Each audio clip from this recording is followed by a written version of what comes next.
இங்க இந்த அம்மா மண் விளக்கெல்லாம் செஞ்சு ரோட்ல வித்துட்டு இருக்காங்க. ஒரு குட்டி பையன் அவங்க அம்மா கூட நடந்து வந்துட்டு இருக்கும்போது ரோட்ல இருக்கிற திங்ஸ் எல்லாம் போட்டோ எடுத்துக்கிட்டே வரான். அப்ப அந்த அம்மா கிட்ட விளக்கு வாங்கலாம்னு அந்த பையன் சொல்றான். அவங்க அம்மா வேணாவா போலான்னு சொல்றாங்க. கொஞ்ச நேரம் விட்டு அந்த குட்டி பையன் காசு எடுத்துட்டு வந்து இந்த விளக்கு வைக்கிறவங்க கிட்ட கொடுத்து விளக்கு வேணும்னு கேக்குறான். அவங்களும் விளக்க பேக் பண்ணி கொடுக்குறாங்க. இவனும் அதை வாங்கிட்டு ஹாப்பி தீபாவளின்னு சொல்றான். எனக்கு எங்கப்பா தீபாவளி, இதெல்லாம் வித்து முடிச்சாதான் எனக்கு தீபாவளின்னு சொல்றாங்க. உடனே அந்த பையனோட ஃபேஸ பாக்குறாங்க. அந்த பையன் சோகமா இருக்கிறத பார்த்துட்டு இதெல்லாம் ஏன் உன்கிட்ட சொல்லிட்டு இருக்கோம், இந்த விளக்கு நீ போய் தீபாவளியை செலிப்ரேட் பண்ணுன்னு சொல்றாங்க.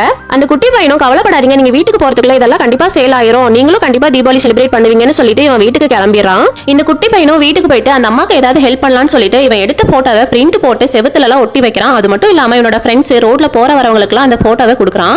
இதனால அந்த அம்மாக்கு ரொம்ப சேல்ஸ் ஆகுது. ஒரு சமயத்துல அவங்க கிட்ட இருக்கிற விளக்கெல்லாம் தீந்துமே போயிருது. இதனால அவங்க ரொம்ப சந்தோஷமா இருக்காங்க.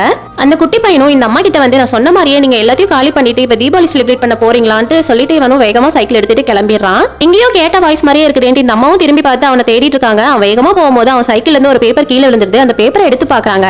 அந்த பேப்பர்ல இந்த அம்மாவோட போட்டோவை போட்டு இந்த வருஷம் நீங்க இங்க போய் விளக்கு வாங்குனீங்களா, உங்களுக்கு தீபாவளி ரொம்ப சூப்பரா இருக்கும்னு மென்ஷன் பண்ணி அங்கங்க ஒட்டி வச்சிருக்கிறத இவங்களும் சுத்தி பாக்குறாங்க. இதை பார்த்துட்டு அவங்களுக்கு ரொம்ப சந்தோஷமா இருக்குது. கண்ணெல்லாம் கலங்கி போயிருது. இந்த பையன் செஞ்ச ஒரு சின்ன உதவி அந்த அம்மாவோட வாழ்க்கையில பெரிய சந்தோஷத்தை ஏற்படுத்தி இருக்குது.